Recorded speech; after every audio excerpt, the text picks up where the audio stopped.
Oh, I'm sorry. Did I break your concentration? Somewhere between science and superstition.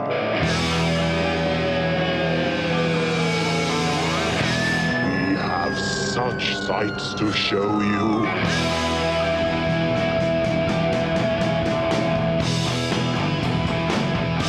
Strange Eons. Welcome to Strange Eons Radio. That's Eric over there. Hello. That's Vanessa over there. Hello. I'm Kelly.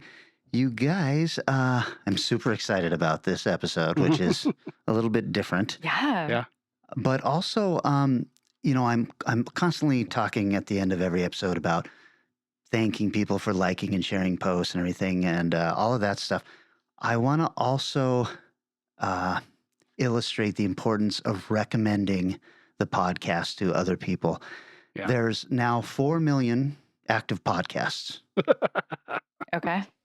So unless you're looking for this podcast, you're not going to stumble on this podcast. Yeah, And this was made very apparent to me when I was talking to our buddy Mark Ronner, who has the same sensibilities as me, lots of 70s television and Right. stuff like that. And I suggested to him a podcast called Forgotten TV, which is hosted by Chris Cooling. It's a really neat, really research-intensive podcast that just not enough people are listening to. And Mark ended up listening to it, and then he got back to me and he was like, oh my God, I love this podcast, and I am now going to start donating to this podcast. And I was like, that's interesting. He doesn't donate to our podcast. But Damn. he did that, and I said, hey, please let him know that I turned you on to this. And he said, will do. And I was like, yeah, how cool. I was so happy that Forgotten TV is getting one more listener. Yeah. So if you're loving our podcast, recommend it to somebody. Yeah, it's great because if you've got a podcast in common with somebody, that makes for great things to talk about. You get together and you talk about whatever us weirdos or whatever your favorite podcast is. Absolutely. It's a lot of fun. Yeah, especially it's funny because it comes up at weird times. I know when I'm talking to my students and somebody's like, "Oh, I love horror films," and we're talking about horror films, and I'm like, "Oh yeah, I am on a podcast about horror films. If you ever want to tune in," and they get so excited, and sometimes just your friends who have common interests to you might be really into it. So yeah, Yep. feel free to recommend us. Yeah, very cool. Okay, I'm going to be talking about comic books this time. Oh, okay. Damn. So we've talked a lot about the Swamp Thing and Yeah. the new Swamp Thing and all that stuff. And I've always said that, the Bernie Wrightson Swamp Thing was my Swamp Thing. I didn't like when he turned into a avatar for the Green and all that stuff. Mhm. But I didn't like the idea of it. I never bothered to read those stories. And Oh God. because he had stopped being a Swamp Thing and had become, whatever this much bigger thing he was. I did not realize you hadn't read that. Okay, go ahead. Yeah, so I started reading it, Okay. and I'm like, wow, these Yeah. are really fucking They're good. really yeah. good. Neil Gaiman came in and said, I've got an idea, and Alan Len- Moore Len or Neil Wein- Gaiman? oh, was it? Uh, Was it Alan Alan Moore's the Moore? writer. Oh, okay, so it was Alan Moore. Okay, Yeah. And Len Wein, who was There the you go. original writer, he basically talked to him and said, I'd like to do this with this character. Oh. And Len said, huh, okay, that's weird, but yeah, go ahead and do that, because Len was also the editor of the book. Oh. And I thought it was really neat that Len was able to just say, yeah, take this thing I created and go do something completely different with it. That's cool. Mm. And I've been really surprised at how much more horror it was than I realized Oh. it was when Alan Moore took it over. Yes. It's truly fucked up. Yeah, Truly fucked up in places. Some really bizarre, cosmic, and gruesome stuff that Mm. I was thinking, you know what? I would have loved this as a 14-year-old when this was happening. But because it had gotten away from the swampy stuff, I just decided, I want my swamp monsters to be swampy swamp monsters. Which is so funny because they do a lot of very southern Louisiana specific I stuff in there. It still just feels didn't so swamp. I didn't realize it. And now I'm on board and Ah, I'm going through, they've collected all of the yep. Alan Yeah. Moore runs, and so I'm on like volume 3 of Saga of the Swamp Thing. Oh, I'm so excited. Yeah, and I'm really So looking good. forward to like Nancy Collins. I really love her novels, Mhm. so Yes. I'm looking forward to getting into when she does it. Mhm. I'm all on board with Cosmic Swamp Thing. Yeah. Nice. This Very is cool. one of the And, comics that got me into comics. and the Oh, wow. the entire reason I decided to give it a try was because of this new Swamp Thing comic we've all been reading. Yes, the And Jeff I'm like, Lemire I one. feel like I should probably catch up to why he's like this. Yeah. Sure. There's definitely a difference from his Yeah. Bernie Wrightson years. Yep. And yeah, maybe you can also see why I fucking hate the WB show after, or CW show or whatever, after having read the Alan Moore stuff. That one is so far removed from I don't that think I ever version. watched that. And yet that was why I was liking it, is because it felt so much like the Bernie Wrightson That's stuff. probably where Yep. I hadn't read that stuff. So that's maybe I will go out of my way to check that out. Yeah. So speaking of interesting things that you kind of dive into, I checked out Lockwood Co on Netflix. Yes. Tell me about it. Yeah. It's bizarre. So I like the concept very much. This world where ghosts suddenly show up one day and start killing people, and it's now we have uh, what is it when everybody has to go home at night? Curfews in Curfew. place. Teams of certain kinds of people can deal with these things, and the whole world has shifted gears because of ghosts. And I like that very much. Only young people who are open in certain ways can actually deal with the ghosts. So our children are basically shoved out into the streets to go and fight these ghosts, which is pretty interesting and very strange. And then once they come to a certain age, they can't honestly deal with the ghosts anymore. They lose touch with it, and they have sort of become bureaucrats. So the world is run in this almost Brazil-like way. So the setup is great. The writing's a little clunky. I feel like it's a young, newer filmmaking team. There's a lot of love of Doctor Who in there. The lead male dresses like David Tennant's Doctor Who and acts like David Tennant's Oh, Doctor weird. Who. There's a Is lot it of that. British? It is British. Okay. It's all set in London. Yeah, it's not that young of a filmmaker. This is the guy that did Attack the Block. Oh, is it really? Yeah. Oh, Oh, shit. of course. Well, so I would say it's a show rather than a film, and there's some character development stuff in there that's rough. There are times where I'm like, I don't know why that character's doing that. That's real weird. It's real stupid. Okay. Is it set for, is it a young adult kind of show? It feels like it. It feels Okay. like it's squarely aimed at 16-year-olds. Okay. So it's fun. I'm really enjoying it, but there are definitely moments where I'm like, oh, come on. Like the writing here or there, the character here or there is like, fucking why? It's feels a little bit rough in places, but I think it's gonna go to a really good place if it continues. That setup you described is super interesting. I didn't realize it Yeah. was like an alternate universe type thing. It's an alternate universe. It's crazy. It's and I love this kind of trope of like this event happened and no one knows fully why. It's still sort of in its not infancy. Like people have started to form these concepts of how the world now must work within it, but they still haven't answered the big questions. So it's like, okay, well, everybody has to be in bed by this hour. These things help fight the ghost, but no one really knows why or what they're there for. So there's cool stuff going on. That's cool. Yeah. I'll check that out. That's Lockwood and Company. Nice. My continuing quest for sports shit to watch continues, and I finished watching The Last Dance, the Michael Jordan Oh, Yeah. goal story. Yeah. Holy shit, that is so goddamn good. Fascinating. Yeah. It was interesting to read a little bit about it or hear a little bit about it. That is also produced by Michael Jordan. Mm.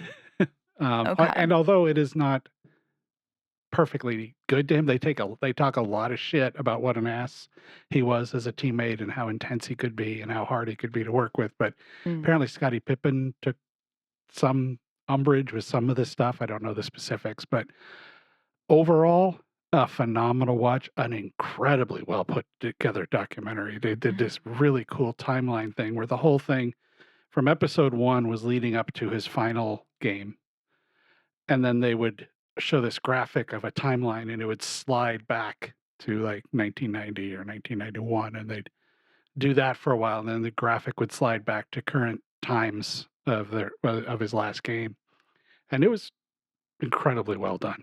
Talk about insane access. I don't know if there's anybody they didn't talk to. Wow. Recommended on Netflix, all 10 episodes. The Last Waltz. Last Dance. The Last Dance. Yes. The Last Waltz is the music of the band. Never mind. I was going to agree with you, and now I realize I haven't watched this at all. Last Waltz, on the other hand, is fantastic. Okay, also then in my comic book stuff, I decided since I had enjoyed The Last Ronin so much, I was like, I'm going to see what is going on with the Teenage Mutant Ninja Turtles. Oh, man. Oh, boy. So I started with issue 1 of their new revamped series from IDW. Series. And I got to say, I'm disappointed. Yeah. I know that they can't be what they were when you and I were collecting them, Eric, where basically their origin story ties into Daredevil and all of that stuff. But I don't know if I really like the way they've decided to make everybody related and, right off the bat in the way they do this. And now apparently, have you read this, Eric? No. But you have, based on the way you're looking at me, Vanessa, where the Turtles and Splinter are the reincarnations of the old samurai and his sons from feudal Japan. Oh, I've read really weird random pieces, so I did not know that part. Yeah, I That's don't a know if bummer. I like that. I'm like, why can't they just be turtles? Yeah. Mutant. Mutant Ninja Turtles. Yeah, there's some weird stuff going on. I read Jenica, and I was like, I miss a lot, and I don't know that I want to get as far as I need to get to understand what happened. And it's Yeah, and is Jenica tied into this version of the Turtles or yes, the old version? eventually it'll be Oh, tied okay. into this. Weird. So the IDW new Turtles is where Jenica will emerge out of. IDW is a little hit or miss, shall we say? I mean, they With their- acquire so many Yeah. properties and then Yeah. don't do a lot with I a lot of mean, them. Man, it's I was- going and going and going too. Like I was collecting these in these beautiful hardbound issues, and I had to Wow. stop because I was like, first of all, I don't know if I love this series Right. because I have not caught up, and it just kept going. Well, that's what I am reading. Those hardbound ones are now available on, Comixology. Oh sure. So I'm reading yeah. them that way. So because those hardbound volumes are quite pricey. Yeah, and that's why I also stopped collecting them. They were kind of expensive. If anyone wants volume, I think it's 7. I accidentally ended up with 2 of, and let me know. Eric, you say that about IDW. God, I was just super disappointed with their take on the Micronauts and ROM. Wow. I'm glad I missed that entirely because I would have read those too. I bought every one of them and just scowled my way through every single one. I man. was like, God damn it, this is not the Micronauts. This is not ROM. Yeah. And ROM's not, you don't got to do a lot of work to make ROM cool. And Micronauts it's not like there's 580 and 40 years of Micronauts. Let's just do with what they did and expand on it. Well, unfortunately, all the cool stuff of the Micronauts comic is owned by Marvel. Oh, okay. So, they had to take like the Acroyer and all that stuff, and they had to do their own spin. They couldn't do what Marvel had done with them. So that's how IDW gets so many things. They just buy pieces and parts. They buy of- the IP, Mhm. but the stuff that Marvel created, that is still owned by Marvel. Yeah. So, Bug, if you love Bug, you're not going to find him in IDW's Right. Micronauts. Why I got way off base. Vanessa's all looking right. at us like, the what? What are The we talking about? Micronauts? I know a little. I Wrong? mean, I've been Read-only listening to a memory? Marvel. I've been listening to a little bit of a Marvel podcast, and they were also talking about Micronauts, which I have not read. So now I've heard it mentioned twice, and still don't know. They had a good short run. Pretty good. Going back to documentaries, I've read a lot Sure. of comics, but nothing I really want to talk about. Um, I mean, I guess I could. No, I'm going to talk about this documentary instead. Um, I just watched the Netflix documentary, The Murders. So I watched this doc. Rupert Murdoch? No, Okay. I watched this doc because there's a guy in the news like this week who got convicted Oh, right. and sentenced to jail for killing his wife and son. And there was a Netflix documentary, and I know there's a podcast somewhere Okay. too Right. already about this family. It's a very wealthy family of lawyers in the South who are well known in a very small community, but they make it sound like they're the kings of the South. They're not. They're just well known in this one community. And they essentially just are like, well, I'm the Murdoch, so I can do whatever the fuck I want. And turns out they can't. Um, that guy is now going to prison. But this documentary follows a completely different set of murders around their family name. And the This first, isn't the trial? No. Oh my God. Yeah, What it is this called eventually again? gets to it's called Murdoch Murders, and then it has a tagline underneath it, which I can't remember. But it's the first. There's only 3 episodes, so it's pretty short. The first episode and a half is about one of the two sons in this family who crashes a boat with his friends on it, and one of his friends is killed, and the others are severely hurt, and sort of about how that family can kind of do what they want, and how he's not getting any blame for this, and how he's just walking around out there free, and the effect of it. And then halfway into the second episode, it switches gears, and they're like, "Oh yeah, and there's the 2 other random people who are dead," and you're like, "What?" And so the final episode, they're really looking into this sort of pattern of people who just kind of keep dying around them, and the police aren't investigating it, and nobody's saying anything about it, and it's awfully weird. And then near the end of the third episode, they catch up to modern times, and they're like, oh yeah, and now the subject of the previous couple episodes is dead because the dad maybe possibly killed him. And there's all this weird shit that just starts to bubble underneath the surface, and it was pretty fascinating. It felt weird because obviously they were uncovering stuff as they were making the Yeah. documentary, and stuff was happening. So they had to really like change a bit. But yeah, by the time you're done, you're like, man, I don't feel bad for a single person in this fucking. I don't care. Both people who were killed in this by the dad both probably killed other people, and you're just like, man, all these people are awful. There ain't no pearly gates for none of y'all. So My- it's been fascinating. My wife's boss was totally obsessed with watching the current trial, the one that Oh, just ended. Sure. And Dina's like, I don't know anything about this, but I want to learn. I would I want to suggest, see. So yeah, that she sounds should like a check great this out. place to start. This would be a really good, really strong place to start because there's some really interesting stuff in there, and it sounds like there's a lot more. And I don't know if the podcast explores more, but my friends out in the South have been having a lot of conversations about this, and I brought it up, and I was talking to Micah about it, and he was like, "Oh, I spent all Christmas talking about this with my family, and this and that and that and this." I'm like, "Whoa, okay." So Very cool. yeah, fascinating stuff. The Murdoch Murders on Netflix. Yep. Nice. Well, I watched one that came across our direct DMs from Gwen. Oh. I think you watched it too. Oh. We Have a Ghost. Yes. Have you seen this one yet, guys? I still haven't. It's also on Kelly. Netflix. Ugh. Kelly, you gotta watch this film. It's fun. It's a good feel good. If you're talking about age range hits, I think it's age range right at the Kevin character, right at that 16, 18-year-olds, 16, 17-year-olds. And it stars, what's his name from Stranger Things? Dave Harbour. Yeah. Dave Harper plays the ghost in it, plays Ernest. He's great.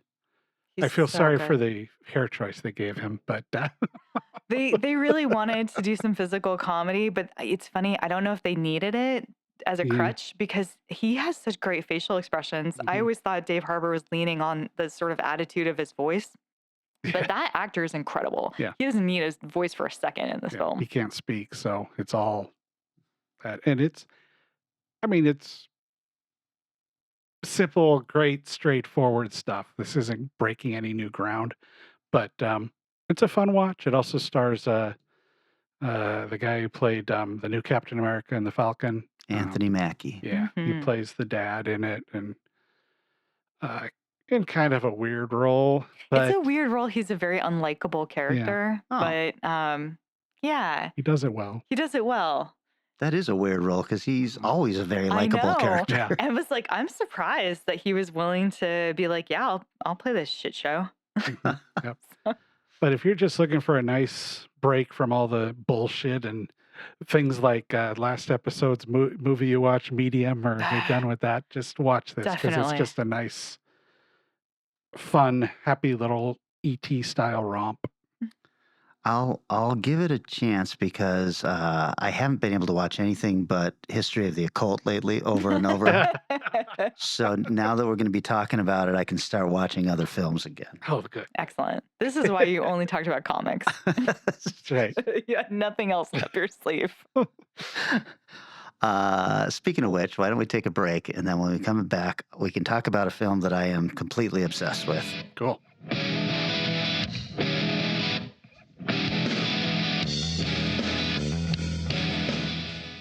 Devil in you. Meet Dodge Demon, the brand new economy coupe. And if there's any fun around, Demon's gonna find it. Seats 5 in solid torsion air comfort, with one eye on savings and a wicked gleam in the other. Brand new Demon. The way this spirit moves you, you can't afford not to be Dodge material.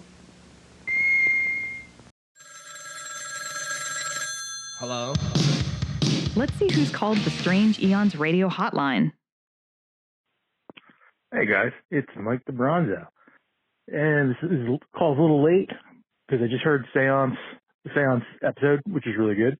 But I am calling for the Mano y Mano episode. Fine choices all around.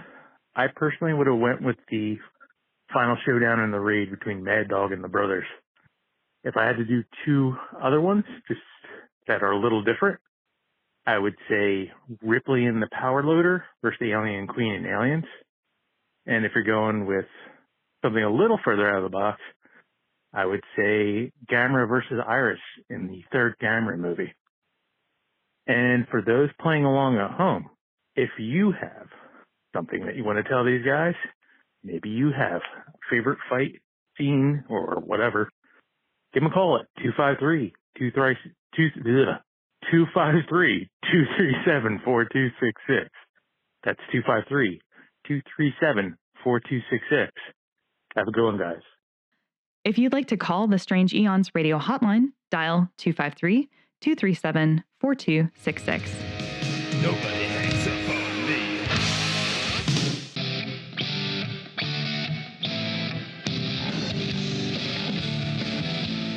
And we're back. Okay, so this is going to be a little different than what we normally do. All three of us have watched a movie and we're going to be discussing that. And I tell you now, dear listener, if you have not seen this movie, pause the podcast and watch the movie. We will be here when you get back. It's less than 90 minutes. It is a scant 86 minutes long, something like that. I would never know it. Oh. No idea. So the movie we are going to be talking about is called History of the Occult. ¿Usted sabe dónde vivimos? Usted no sé. Yo en Buenos Aires, capital federal. ¿Y dónde queda Buenos Aires? En la República Argentina. ¿Y dónde queda Argentina?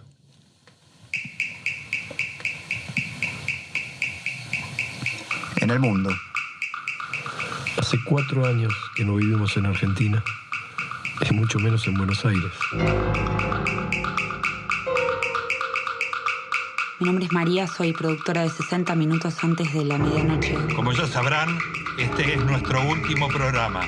Desde que comenzamos a investigar la pista detrás de esta libreta, hemos sido sistemáticamente desprestigiados, amenazados, perseguidos, despedidos. ¿Tienen algo más para esta noche? Dependemos mucho de lo que diga o confirme Marcato al aire. El señor es el líder de una secta de fin del mundo. Ayudó a mucha gente. Con brujería. ¿Cómo? ¿Perdón? ¿Creen en Marcato? Algunos sí, otros no. Puedo ver a través suyo como si fuera un cristal. Y dígame a ver qué es lo que ve. Miedo. De esto te hablaba Alfredo. Está todo en mi libro. Pánico satánico. Instalan el miedo. Lo explotan. Se aprovechan. Ayuda, por favor. Vamos a un corte. Natalia. Sí, habla.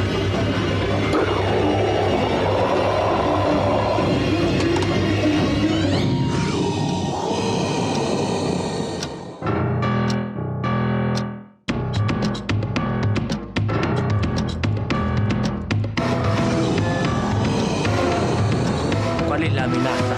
¿Qué es lo que estamos intentando descubrir? Yo sé lo que vi en las granjas.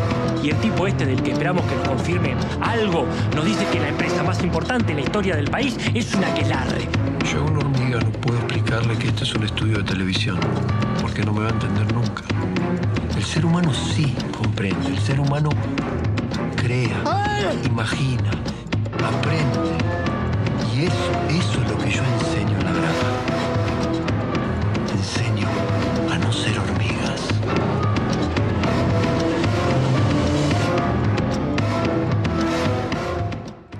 Okay, this movie is fairly recent, 2020.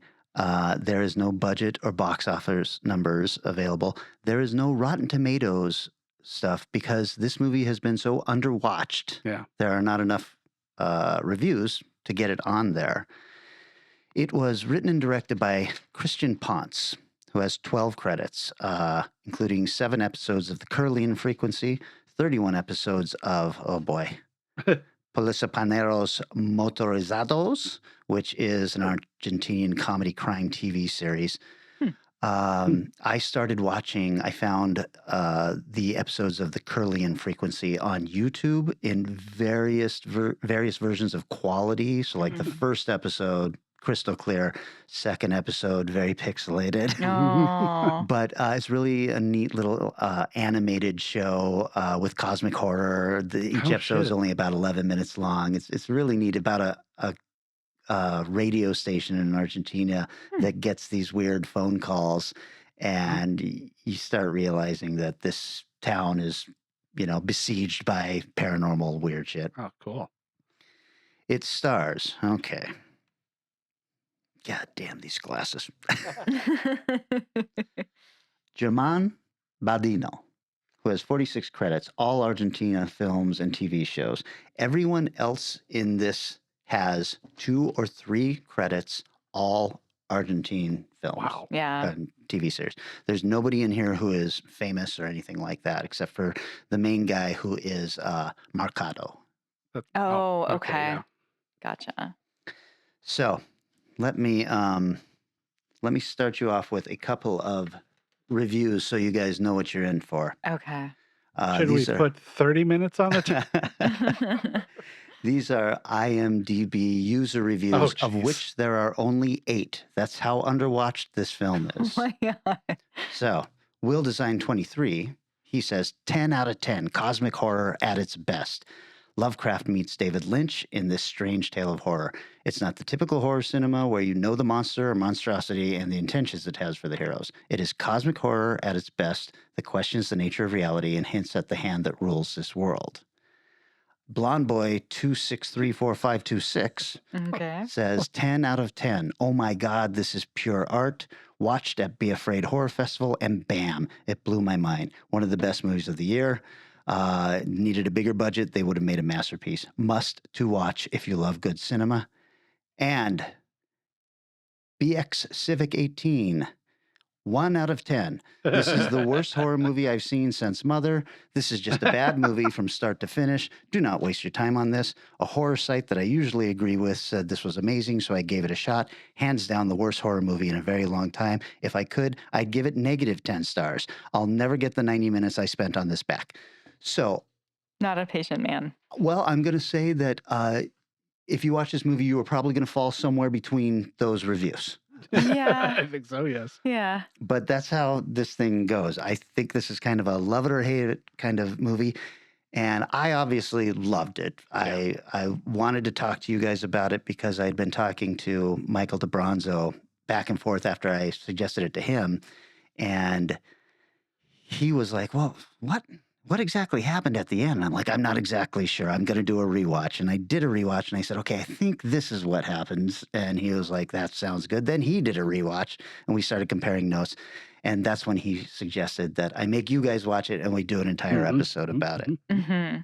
So let me just start off with the basics of this. And you tell me if this is kind of what you thought happened. And then we can get into this. Okay.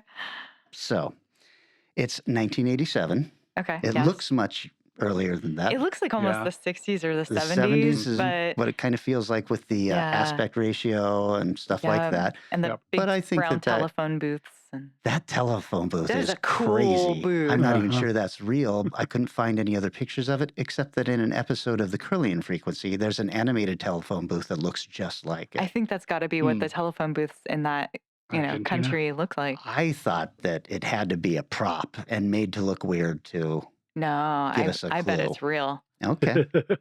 So it's 1987. Downtown Buenos Aires is gearing up for a huge protest set to begin at midnight for some reason. Yeah. And it is against President Velasco and his very unpopular economic practices. There is a television show called 60 Minutes to Midnight because it comes on at 11 p.m. after the news. And for the last 9 months, the producers of the show have been trying to prove that Velasco has ties to a sinister corporation called the Kingdom Corporate and links to corruption and even murder. And this is their final episode. They're being forced off the air.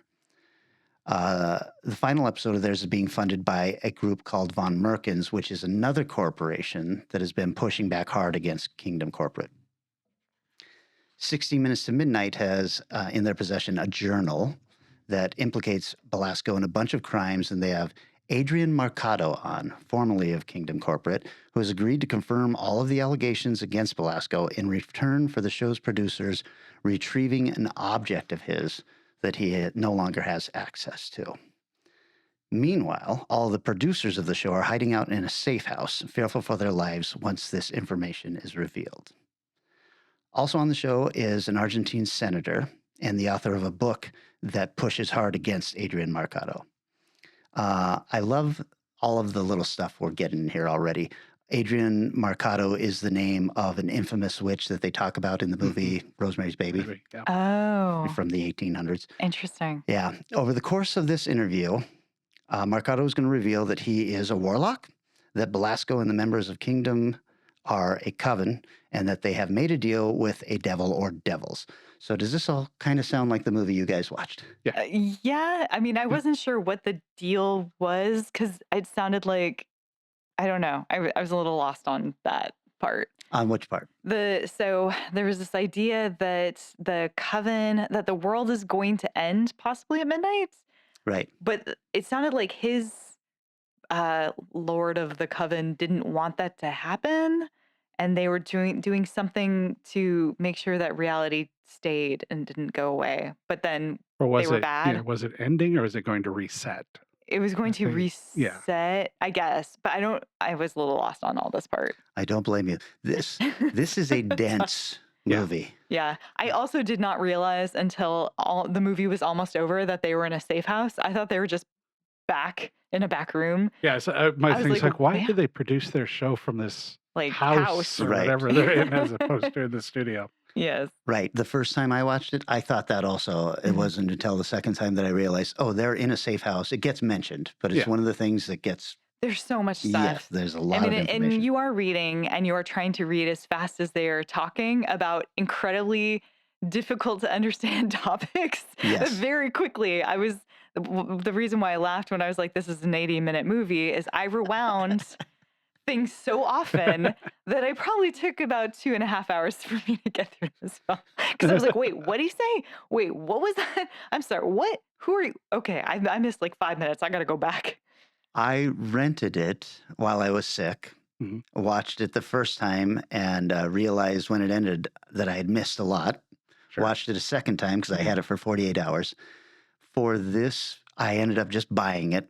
That's probably the right move for you. Watched it a third time, and taking the notes, I realized I fucking know this movie completely now. Wow. I feel like I've got a good handle on it too, but it makes difference. I'll tell as just as a general discussion before we dive in fully on the meeting, what I liked about watching it, it floored me. You know, you get to the end of the movie. Sometimes you get to the end of the movies, and if a movie's really good, it's sitting with you and you're feeling it. And this one sat with me for a long time. I'm going, I feel very, very uncomfortable. I feel disconnected from a certain kind of reality.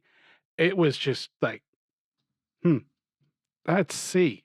Maybe I'll rewatch The Last Dance. It really, really, because I actually, when you first posted on Facebook, I started to watch it. Right. Made it about 20 minutes in and went, yeah, I don't know if I'm really in for this film. And was going to go back and finish it later. But instead, I guess I just started again to watch the whole thing, which is the way to watch this movie. This is not a movie to par into 20 minutes of watching and coming back to finish 20 minutes. No, you can't have your phone next to you. No. You got to pay attention to this movie. By the way, I'm reading my notes off of the Strange Eons Radio Journal that is now available on Amazon. If you were to look up KSAR Strange Eons Radio Podcast Journal, there's a lovely journal available, only $5. It is gorgeous. It's really cool looking. Very cool. It's so good. Okay, so that is the basics of the film. I'll tell you what I loved about it. Obviously, there's a lot of cosmic horror going on, which is something that I really love. But as a filmmaker, writer, I have tried forever to figure out, a 1 or 2 location feature film. And I just have never been able to figure that out. And watching this, I just got more and more excited by what this writer had been able to accomplish. There is a gigantic scope in the 3 locations. Yeah. There is the location of the studio, which is really just a set. We never see the interior of the studio or anything really going on there. And then 2 rooms of this safe house, and then an outdoor setting. Yeah. Yeah. So, and there's this huge protest we keep hearing about. We don't see any extras or anything like that. And in fact, the one person we see outside describes things like there's a car sitting across the street from me, but we never even see the car. No. It's just her at a phone booth.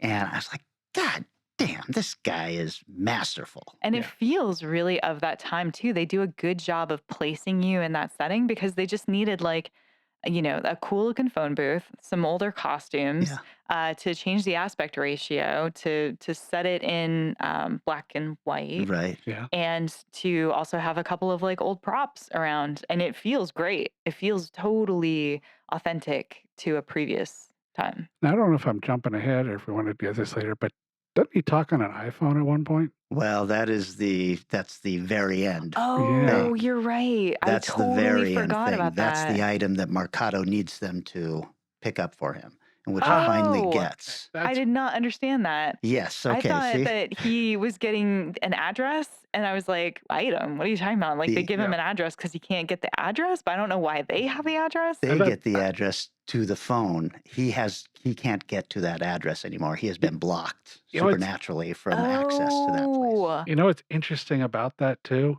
Hmm. And maybe it's because of the age of almost all the reviewers I read. I didn't read a single review that mentioned this app. Well, I think that's probably a good thing because it's the reveal at the end of the movie is that it's when you realize, oh shit, they're not in 1987. They think they're in 1987, but Mercado is not. Yeah. Oh. So this idea of what I was a little lost too on what the world was and what the warlocks' world was. I was like, why are the warlocks knocking on the door, but they're also inside already? I'm just a little confused by certain stuff like that. So and also I don't know if the word warlock translates to what we think it means as a male more witch, it's like a demon or something like that. Much more demon. Yeah, I think so too. So we get that warlock word pretty early on when one of the guys comes to the safe house and they ask him if anybody saw him and was there anybody suspicious out there, and he says, I didn't see any warlocks. And I was like, oh, that's interesting. Yeah, maybe that is a translation. So they're sitting there waiting for they're watching the show, and they're waiting for Marcato to say something that will allow them to kind of call in and start asking him some questions. None of it goes the way they want it to. Right. Yeah. So on the show, the host, the senator, and the author, who has written a book on satanic panic, Panico Satanico, Yes. which I loved, and Marcato. Marcato starts talking to the senator, and this is where things get going. Really, where things get going is we see a commercial for the show, and it talks about visiting the beautiful Falkland Islands. I remember the Falkland Islands as a war thing, but I was also 12 when this was happening, so I didn't pay much attention to it or anything like that. But they're positing it as a place to vacation. Right. In the real world at this time, it was under British rule, and it was not a very nice place to vacation. Interesting. So that would clue in an older viewer, I think. Then Marcato starts telling the senator, he's asking him how many kids does he have, and the senator says he has 2 kids, and Marcato says, you have 3 kids, but you don't remember because you gave one of them away. And I was like, okay, that's an eerie thing to say. And the senator gets, huffy and storms out. Pretty irate. Right. It's just a great scene that makes no sense until another viewing. Well, it's really interesting because he doesn't just say you have 3 kids and you don't remember one. He then also follows it up with, in the coming weeks, you will remember. Yeah. Right. And it will eat at you. And like all this stuff. And you're like, oh, horrifying. Yeah. Whoa. He's like, because your heart wants to grieve, but doesn't know why. It's really good writing. Yeah, it's really good writing. And he also says, I wouldn't, how does he put it? He's telling the senator that he's just a man who has completed his mission. So he's just a cog in this machine, and that's pissing him off. And then the next commercial is, this is one of the things I want to talk to you guys about now that we kind of know what's going on here. This next commercial is from the Child Protection Department. We've launched the For Them Forever project, and it talks about the main energy source that makes the world turn, the children. Yeah, that was so weird. It's like the children are the energy source that make the world turn. Right. And so I'm like, who are these commercials for? We know that these 2 corporations know what's really going on in this world.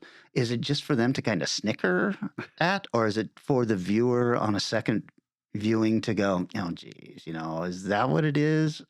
It reminds me of like those 70s, those weird, vague 70s ads that's like perfume or something. It's like for the person in your life to make, a smile, like something vague and odd. And you're not even sure what the product is, whatever they're talking about. And that had that oddness to me. The lifestyle selling as opposed to product selling. Yeah, exactly. Like, but there was also a hint that kids are disappearing or maybe not even in this world anymore.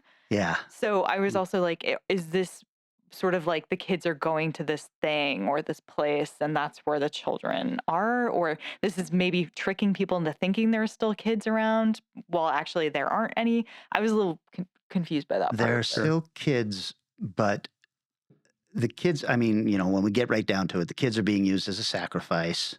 And that is the deal that has been made with whatever this entity is children.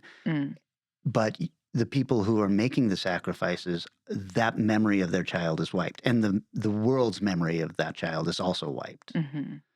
But as we're getting closer and closer to the end of this deal, people are starting to remember stuff like that. Okay. Gotcha. So for some reason also, Von Merkens, the other corporation, they've sent the group Tannis route. I was like, wait, what? With the intention of opening their minds to possibly remembering some of this stuff. I liked it because this is another nod to Rosemary's Baby, which is, that they do that in the satanic ritual where Rosemary gets pregnant. Yeah. So it's also a nice way to make the viewer say, okay, well, they've started seeing some weird shit, but Mm. it's always after they have taken the Tannis root. Yeah. Exactly. So you don't know if what they're seeing is actually real. Yeah. So on the show, well, in the safe house, we're told pretty quickly that Mercado needs something, an item that he needs the group to obtain for him, and he is going to then give them what they want. Now, it seems that what they think is he's going to corroborate the corruption and possible murder Right. ties and stuff like that. But they also, they know, they're talking about warlocks Yeah. pretty early, but the news host, when the word warlock is mentioned, he seems surprised. Mm-hmm. And I don't quite get that. Yeah, I'm not sure about where he was. Is he just a host that isn't quite aware of much of anything that's going on, other than his show is ending, while his producers have a lot more knowledge? Or is he trying to stand in for the audience and be like, huh, like warlock, that is strange, you know? As far as That's, like that's what I writing, wondered, is if he was putting Yeah. on an act for the audience. It felt like that. There were a lot of times where he seemed to kind of do that response of, okay, tell us more, like very leading. Right. Yeah. Yeah. Okay, and so on top of that, then there's the girl Natalia, who is out. She's not at the safe house. She's in town at a phone booth. She's waiting for the crew to call her with the address that they assume Mercado is going to give them for the item. for the item. That's Right. what she's waiting for. But That's- she keeps calling her boss professor, which is very confusing. Yes, It's and like, are you I a wonder if student? that's a translation thing. I think that's a Yeah, translation there are thing. a few subtitle translations. I'm going, I don't think that's exactly what you meant. Right. Yeah. Right. So when the author is finally introduced, he's written a book called Michelle Doesn't Remember Anything. This should have been a clue to me. Instead, because I did not know where this movie was going when I first watched it. There is the movie, or there is the book called Michelle Remembers, which is one of the books that started the entire satanic panic thing. Oh, that's right. It is about a girl who claims she was satanically abused and ritualistically abused and all this stuff through memory recovery therapy. Oh. Yeah. It all turned out to be a load of bullshit, Oh. but it got everybody talking about this stuff is happening in America. And it was one of the first things, it was like 1980. It was one of the first things to talk about this and really get us ramped up on the satanic panic thing. And I thought they were just making a nod to it. But now I realize that that book does not exist in this reality we're watching. Right, exactly. Instead, this book exists. Right. Huh. So I still hadn't, Nice. I hadn't figured this out yet. For sure. The author claims that Mercado is a cult leader and a warlock. And Mercado says, yes, I am a warlock. And that's when the news host is like, excuse me? And he tells a fairly creepy story about his grandmother initiating him. and- Yeah. I was like, what'd your grandma do to you? Right. Ooh. So remember, the show is trying to link the president and the Kingdom Corporate to the death of this John Doe. At the beginning of the film, we see this guard come upon a person either who has just killed a body or is like doing some kind discovered it, of satanic ritual. Now, you guys probably didn't notice, and I only noticed on the third viewing, that the aspect ratio is normal, like 185 in that scene, even though it's still black and white. Oh, okay. It doesn't go to the 4:3 or whatever it is until it goes to the safe house. Oh. And I think that what's going on is because the guard finds the body and there's a man crouched above him, and then that man just disappears. Yeah. And the body becomes a John Doe. Right. No memory of him from anybody. And I think that's because the widescreen is the world before he was disappeared. Oh. That's interesting, and a technical problem that Hoopla has. Because I'm watching this going, why are the credits cut off on one side? Oh, they don't have the right. Yeah, the opening credits are cut off on the side Oh, during the no. beginning. So, Oh, well, that's a bummer to hear about. If you do the hoopla thing, then understand you're missing something. yeah. It's Oh. weird, too, because I almost said, you know what, I need to go watch this on Amazon. I'm like, why did I think that? Oh, my God. Psychic shit. So, yeah, no, I definitely need to watch that again on a different So source. this is where the journal is found that they've been talking about. And the really interesting thing about the journal is the host. That's why I think he's more than just a host, because his team is the producers of investigators and all that. And he says, I have always had my investigators keep very detailed diaries in a certain style, all that stuff. This diary is in that style. This guy claims to be part of the team, blah, blah, blah. But he's not part of my team. Interesting, because I do remember like watching the film and all these people are like, oh yeah, so and so worked for me or so and so was part of this, but no one seems to know who that person was or what they were doing. There's this memory gap, but they still remember enough to know this person existed. Well, no, because he says based on this diary, this person worked for me, but Okay. he's never worked for me.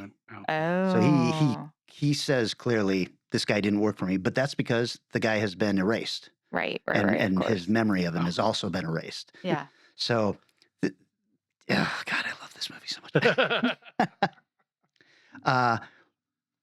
After the tannin root, one of the crew discovers a rip in reality. Yes. Yeah. Which I thought Starts was picking at it. Yes, starts picking at it, and color starts coming through, which I thought was really interesting use of color. Yeah. Is it because they're getting close to the end of this deal that we're going to find about, or is it because of the tannin root? Yeah, and there's a lot of creepy things that happen when, people are in rooms with just weird figures and things in shadows and things in the background. Ugh. I loved that the first time I watched it. On the third time, I was like, this stuff is only put in here to give the casual horror fan something to go, oh, this is creepy. Because was it creepy. doesn't need to be in there at all. But it does give you an idea that they're being closely watched or monitored or Yes. followed, or maybe another reality is just on the other side of the veil. Yeah, there's that great scene where the woman is standing at the window and she opens it, and when she opens the curtain, you can see behind her a shadow of a man, but there's nobody there.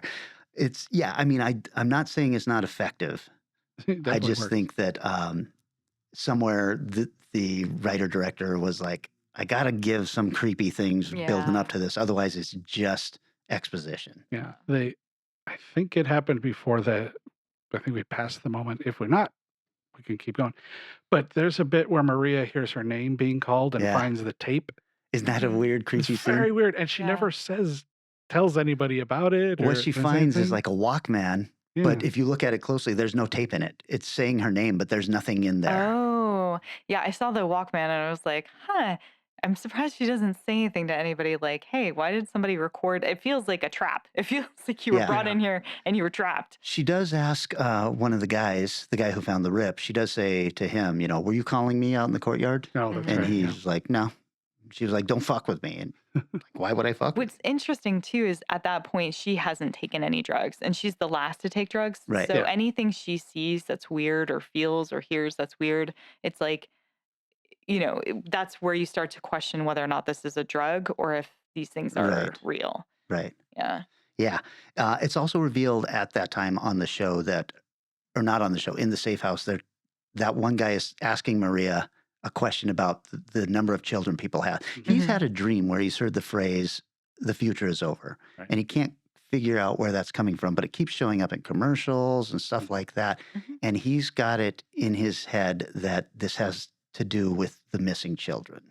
And so he's asking Maria to verify how many children each person has, and she is verifying that. He's got it written on a sheet of paper, and she knows how many everybody has. So we've been introduced to this author, and he starts talking about the devil in film. This is when I finally started perking my ears up because he's talking about The Omen, Rosemary's Baby, and then he says, a possessed Andrea Del Boca in The Exorcist. And I was like, well, that's not who was in The Exorcist. Yeah. And I realized, okay, so there's something going on here where they're not on this is not happening in our reality. Mm-hmm. Oh, yeah. It wasn't until the third viewing that I decided to look up and see if Andrea Del Boca actually existed. She is an Argentine actress. She was a child actress in the 70s and 80s. She would have been the person who would have played Reagan if, as we find out, Buenos Aires is only Buenos Aires and there is no rest of the world. Oh, which is what we're going to find out here shortly. And Mercado then follows this up immediately with asking the author where they live, and he says Buenos Aires. Yeah. And he's like, and where is that? Argentina. And where is that? And the guy kind of stumbles. Yeah. He doesn't have an answer. He says the world. Yeah. And say South America or right. And this is when I started to get really excited because he says, it's been 4 years since we stopped living in Argentina, let alone Buenos Aires. And the author asks him to explain that, and he starts saying, I couldn't explain to an ant that this is a television studio because it wouldn't understand what I was saying. So he's saying, you're not going to get what's going on right now because you firmly believe what you believe. He said that. I'm going, well, give it a try anyways. Yeah, totally. He does start to kind of explain it, and then the author kind of shoos him off, and then we get that amazing nosebleed scene. Oh yeah, nose, eyes, everything. And on the third viewing, of course, I was like, I'm firmly in the camp of this guy is the writer-director is brilliant, right? So I pause it. It happens at the 42-minute mark in an 86-minute film. And this is called what, Eric? I'm not sure what you... 60 Minutes to Midnight? No, mid-act 2 reversal. This is when okay, I got you. Screenwriting, 3-act structure, you have something happen in the middle of Act 2 that twists the film. And this guy nails it to the minute almost. It sure does, too. Yeah. This is where everything starts to change. They take a phone call on the show, and it starts off as a nice lady who then says to Mercado, who has no children, do you know we fuck your whore daughter in every possible hole available? I was like, oh my, that's lovely. And Mercado lets everybody know that wasn't a human caller. And I just love that it's got like shades of The Exorcist right there with, we're just going to say filthy, horrible things about your relatives, stuff like that. And I will say that this is kind of a slow burn up to this point. There are some creepy moments, and it requires a lot of concentration to keep up. But right here, man, it starts cooking. Yeah. The complexity that's put in the early part of the film sets everything up, and now you just go. Yeah. Now you're kind of just holding on as there's starting to be some weird revelations and visions and memories start popping up and everything. Mercado reveals that the world as we know it will end. The dream will end, he says. And Belasco doesn't want the dream to end. Belasco is the president, remember. Belasco is also the name of, where did Belasco come from? I wrote it down somewhere here. We'll come across it. Yeah. So now it's just after the author gets whisked away. And they come back from commercial break, and the host is like, we're told that his wife has been notified and he will be all right. Yeah, there's a big, he wants everyone to know he's A-okay. Yeah. Like, oh. But I mean, that flash we get, it starts as a nosebleed, but then he's holding his face against, or he's holding his hands against his face, and wherever the blood is coming from is like his eyes or something. Yeah, it's awful. Ugh. Yeah, I love it. So Mercado then attempts to explain what's actually going on, and all of a sudden the screen goes to static and they're off the air. Yes.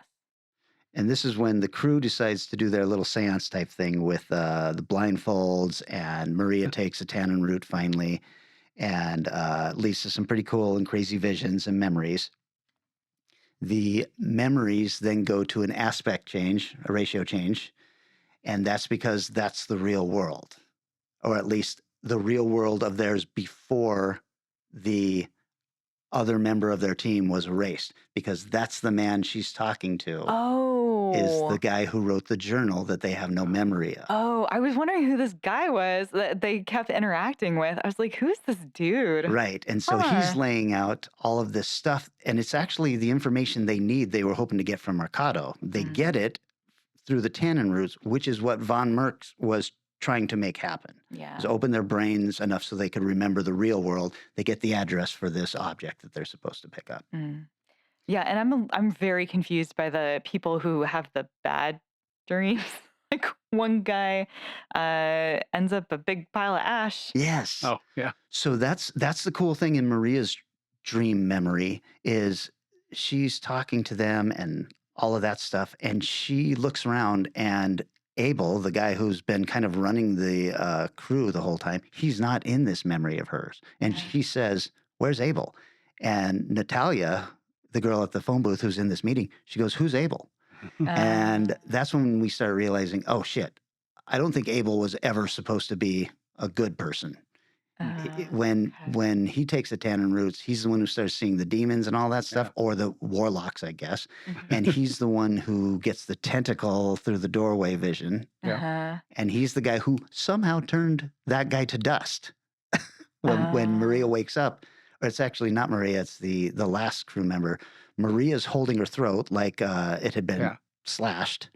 She's still alive. She's killed Abel. Abel has turned the other crew member to dust somehow because he's a warlock, I guess. Okay. I think I forgot which one was Abel while I was watching it, and I was like, wait, but Abel seemed nice. Yeah. I don't know that Abel even knew he was a warlock. I feel like he was maybe triggered at didn't some seem point. to be. Yeah. He's the one with the heroic mustache. Which one was the squirrely one? The like nervous tall guy.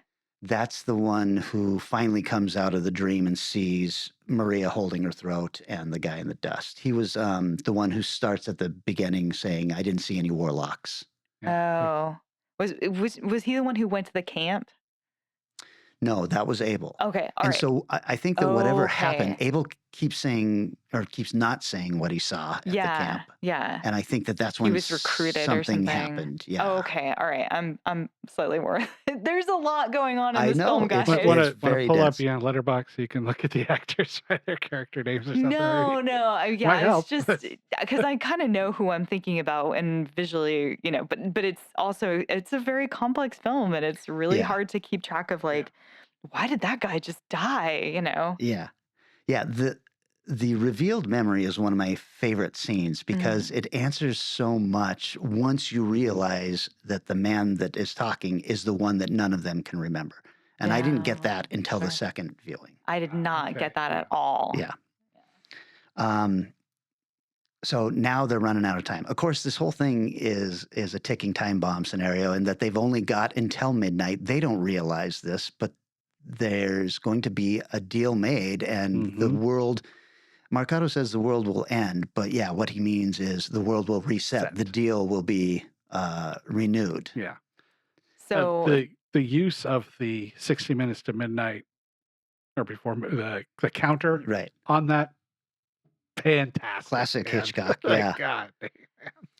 So they start putting together their memories and everything. They realize that their memories are all fucked. They can't remember what year they graduated. Remember, he's asking Maria about the kids again. She can remember that nobody has the kids, but he's like, "What year did you graduate?" And she starts breaking down because she's been fighting the whole supernatural part of this mentally, and she's like, "Fuck, you're right. There is something horrific going on here." And they realize that the children are being taken. They're sacrificed to the being in whose dream they're living right now. Right. So that was something I definitely did not get was that the world they're in is a bad world and they should want it to end. Yeah, they want out of it. It's kind of a pocket dimension Yeah. that just includes Buenos Aires. Yeah. So it is kind of interesting. It's like, is the real Buenos Aires still chugging along side by side with this or what's going on? Have they been totally taken out of reality Right. into a Right. What does the rest of the dimension of world think is hell going on in Buenos Aires? Right. Yeah. That's a neat question. I have no answer for that. So they get Natalia, who's been waiting for this phone call. They get the phone call to her, the address. She rushes and gets the item. We don't see what it is. We know now that it's the iPhone. But when she sees it, she remembers. Oh, that's right. Yeah. She realizes, oh, this is not the real world that we're living in. And we know that because she then gets in a cab and she's calling them and saying, I remember everything. Tell them to stay on the air. I've got the phone and all that stuff. She doesn't say the phone, but so Marcato is explaining that Belasco has made a deal with these evil forces, and he'll just continue to make the deals forever until we are all just dried up. You know, our life energy source is fueling this pocket dimension. So then Natalia shows up, and the item is an iPhone. That's it's like, what? Yeah, that's the first time I watched it. I was like, oh, well, so we're not even in 1987. And then there's another big clue right after that. He quickly calls his daughter up, and while he's confirming on television all the charges against Belasco, he's asking his daughter to go to his bookshelf and pull a thin book, Things We Lost in the Fire, which was a bestseller from 2016. Oh, interesting. Yeah, and to read a word that is written on a piece of paper he had hidden inside. All of this is happening, of course, in the last 2 minutes before midnight, which is when the new deal will be struck. And so Marcato starts to say the word, and he's asked everybody who's watching it to turn up their TVs as loud as possible so you can hear it from outside. And that's because you have to be able to hear this word to break the spell, I guess, and the word is cut off. But it then jumps from... It goes to the last two surviving, Maria and the other guy, the last two surviving crew members in the safe house. They're hearing the explosions of New Year. They're stuck in this world that has made the deal again. We go to the studio. The aspect ratio has changed, and we're in color. Yeah. And Marcato is turned into a puff of smoke. He's like pieced out somewhere. He's like, fuck off, you know. And the host is looking at his hands. You can see, you know, is like, oh shit, I'm in color. This seems familiar. It's a really easy, neat effect. I mean, Wizard of Oz did it, you know, to show that you're in a different world.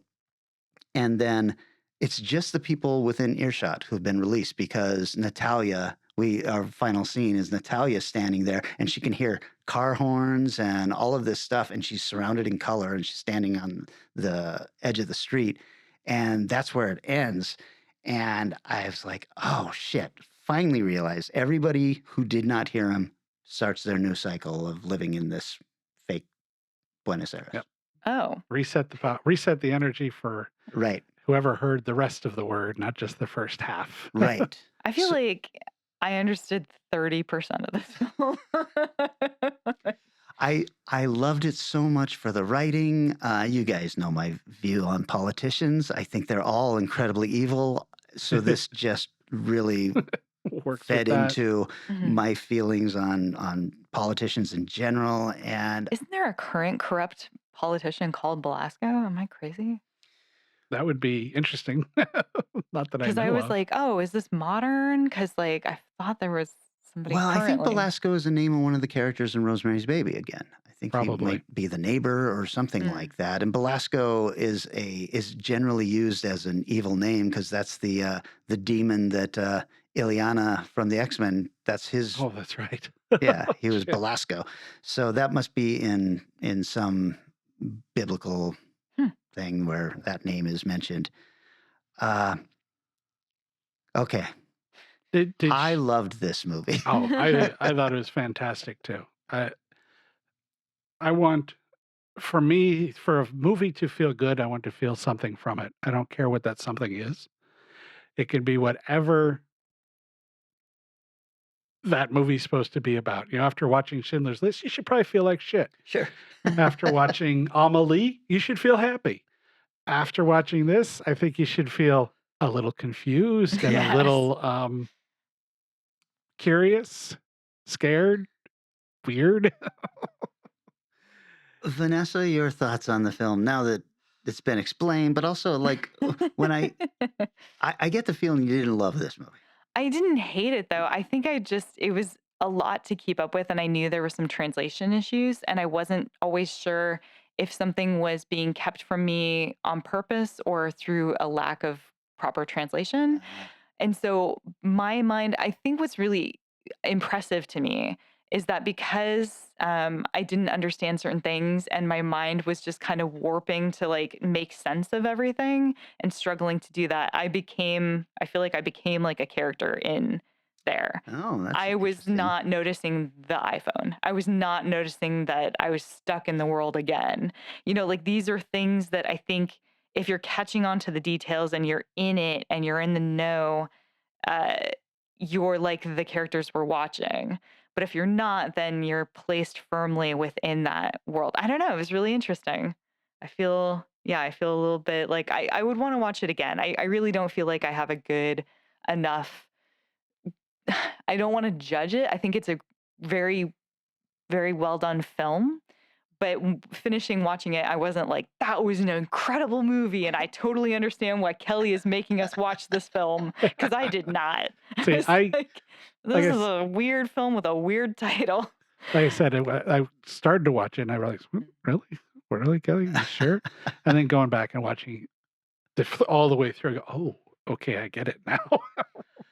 Yeah, I mean, I consider myself a fairly smart viewer, and it took me 3 times to really grasp everything that was going on in this film. Mike Davis of the Lovecraft Easy, he saw it and knew exactly what was going on at the end of the first viewing.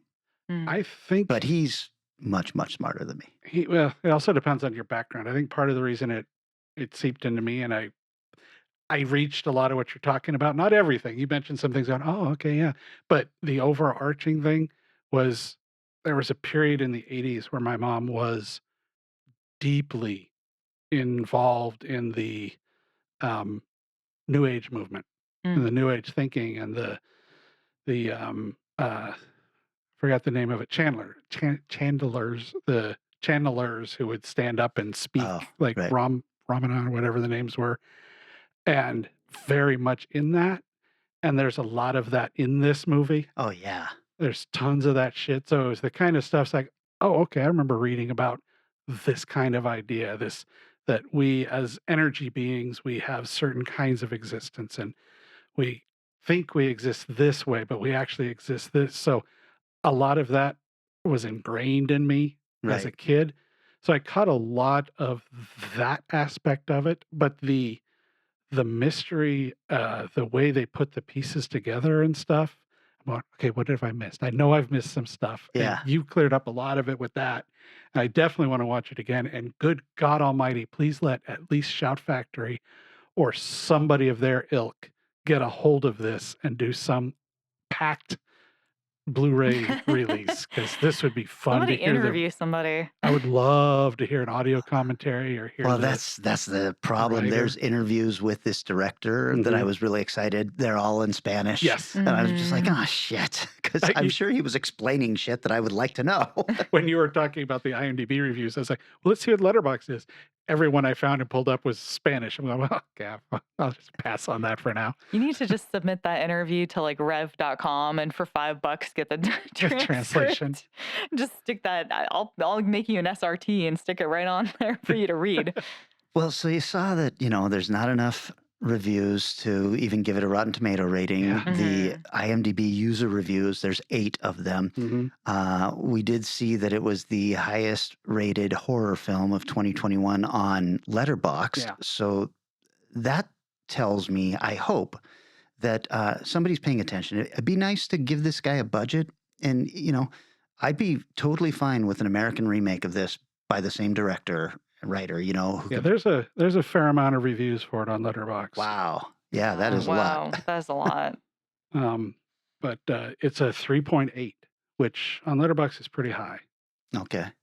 I don't use Letterboxd, but I mean, I can't wait to see what this guy does next. Jeez, yeah. That if this cost $1 million, I'd be stunned. Yeah, no kidding. My only complaint was the tentacle effect, the digital tentacle effect, which looked cheap, and I think could have been pulled off fairly cheaply with a prosthetic tentacle. like Rick Tillman did yeah. and Craig did. Yeah. Those things, I think something that looked a little more real, Mhm. you know, I don't know, but that's a pretty small complaint on a movie that, you know, you could complain about a lot of things in here, but you can't complain about the acting, which was really good by a bunch of Yeah. people who are, you know, pretty What if new. these were like theater major or theater Yeah. people? Yeah. Because damn, they were really good. Yeah. Mhm. And the writing is, you know, maybe too tight because, you know, it all starts to make sense, but man, there's so much of it Yeah. that you really have to pay attention to it.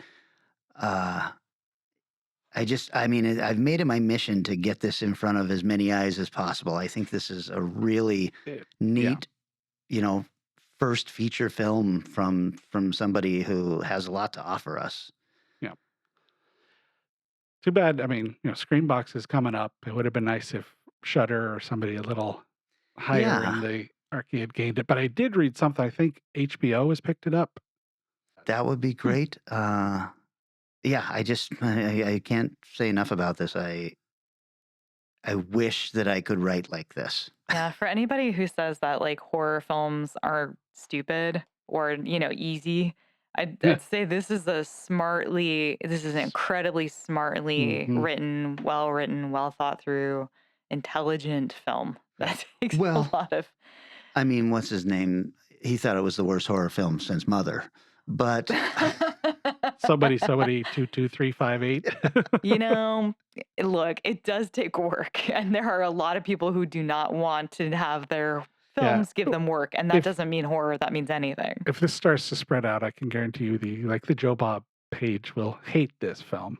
Yeah, of course. I mean, which is so weird. No gore. No, it's literally just horror. The horror of, you know, kind of peeling back the curtain. Existential. I even feel that you mentioned the tentacle. I felt that was kind of a mistake. One of the few mistakes thematically made, because all the other weird shit appears abstractly pretty much in the background, and you see it, but you don't quite know what it is. And oh, look, here's a giant tentacle. You know, if they had gone the route of the In the Mouth of Madness, when we see the tentacles under the door, you know, that are just ropey, weird looking things instead of something that looked very much like an octopus tentacle. Right. Then that could have been a way to get around it. But I'm certainly not going to tell this guy how to make a movie. I mean, I was pretty forgiving of it because they're all on drugs anyway. So knowing what is real and what isn't real is already tough. I would totally do Tannis Root with you guys. That would be fun. I don't know about the blindfolds, but the blindfolds were there because you're supposed to do it in like a one of those deprivation tanks or something, and then really deal with all of the horrors of your mind. No, thank you. But I'd sit around a table and do it with you guys, and then we find out that Washington sits in its own little pocket and. Where do you live? Nothing I haven't suspected already. I live in Seattle. Cascadia is real. Okay, guys, who's got the next topic? Oh, shit. This was mine. Man, I didn't even think about that. Not me. We were going to do... Oh, that's right. You know how much I hate the fucking award shows and giving award for art and all that stuff. I do know how much you hate that. Well, guess what? Yeah, that's right. We're going to do an episode of the Charles Dexter Awards, and Strange Eons Radio pick our favorites from 2022. Yeah. Long-time readers of Strange Eons magazine will remember that it used to show up in that magazine occasionally. Yeah, you know, the whole reason I decided to bring this back is S.P. Miskowski, who is an author that I like very much. She sent me a message the other day saying, I still cherish my Charles Dexter Award, and I wanted you to know that. And I said, oh, well, the magazine hasn't been going for a while, but I should bring that back. And she said, please do. So that's what we're going to do. This is kind of a spur of the moment thing this time, but I think next year we'll set it up for the readers or the listeners now to vote on, and that'd be great. They'll award these fine, upstanding people and all that shit. Sounds good. Aww. Okay, so we're doing that next week. Call in 253-237-4266 And let us know if you like this kind of episode. This is kind of what we do when we go do the live episodes. We pick one film and we all discuss it. Now, this one I took the lead on because I loved it so much. Generally, it's a little more spread out. But if there's something, you know, a particular film you'd like to hear us talk about and you've got some extra cash in your pocket, you could certainly send that our Bring it way, on. and we'll do an entire episode on that film. If that's something you like. You can also let us know that you hated this, and that's fair enough.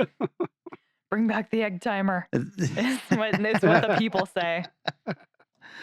All right. Yes. So thank you for listening, for liking and sharing posts. Like I said at the beginning of the episode, recommend this if you like what you hear and you think somebody else might like it.